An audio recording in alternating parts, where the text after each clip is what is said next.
No one understood why Max, the retired canine German Shepherd, wouldn't leave baby Emma's crib.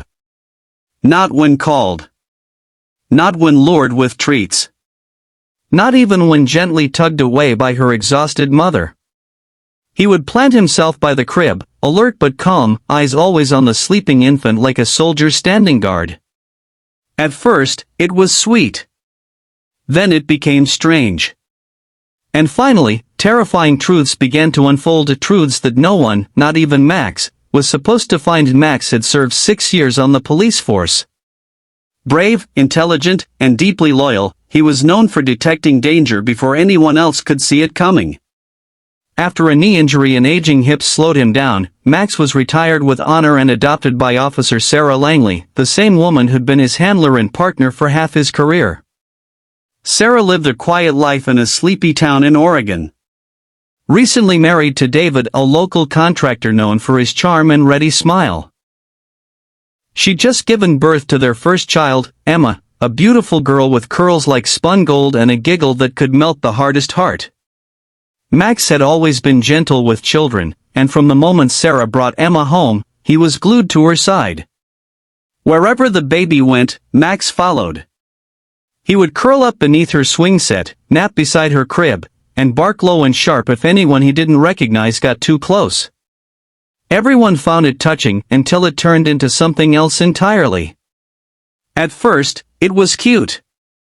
Sarah would laugh as Max sat beside the crib, head resting on the edge, his eyes soft and calm. But as days turned into weeks, the behavior changed. Max became increasingly tense. He stopped eating unless Sarah brought the food directly to the nursery. He growled low and warningly whenever David entered the room. And then, one night, he snapped. It was 2:13 a.m. when a loud crash woke the Langley household. Sarah bolted from bed to find Max blocking the nursery door, snarling viciously. David was frozen in the hallway, a bottle in hand, eyes wide. "He attacked me," David said, backing away. "He just lunged at me." But Max hadn't moved toward David. He was guarding the baby, his stance rigid, hackles raised, eyes locked on the man. Sarah, torn between her husband and her trusted partner, calmed Max, picked up Emma, and tried to brush it off. Maybe Max was overtired. Maybe he was confused in his retirement. But doubt started to worm its way into Sarah's mind. The next day, Sarah took Max to the vet. Nothing was wrong.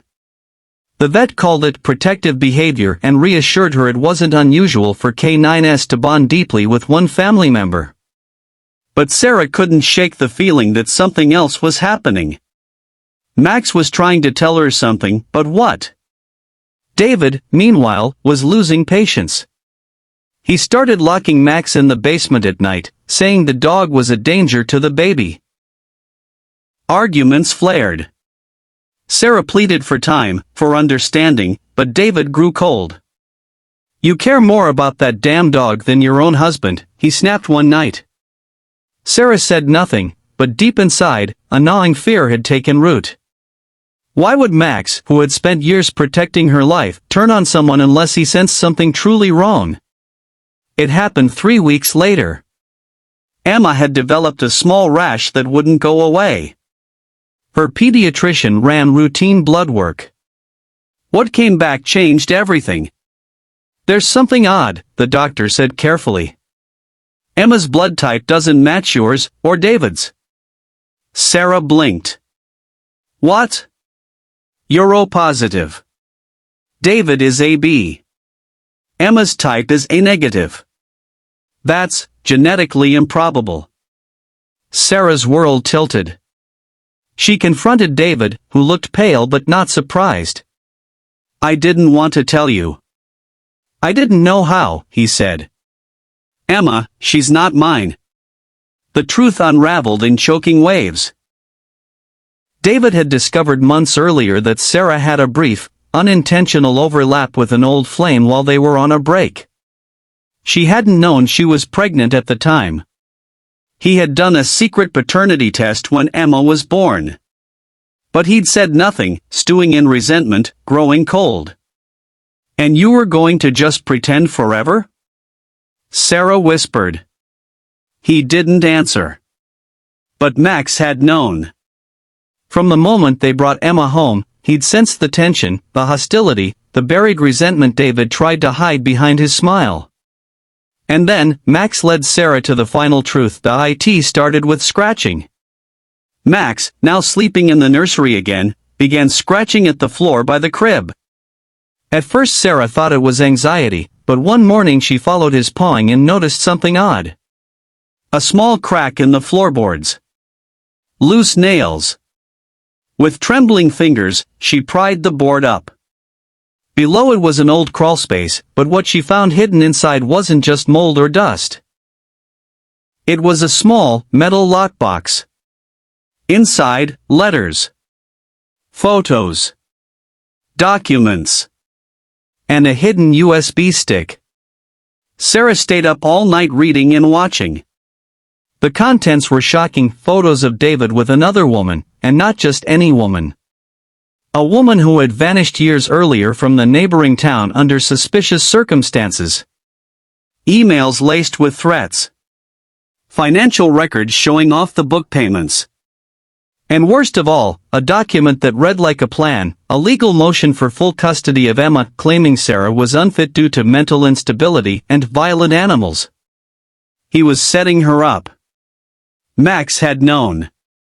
He couldn't tell her in words. But he had refused to leave Emma because he knew she wasn't safe. Sarah brought the evidence to the police. They opened an official investigation. The woman in the photos, Melissa Gray, was indeed still missing.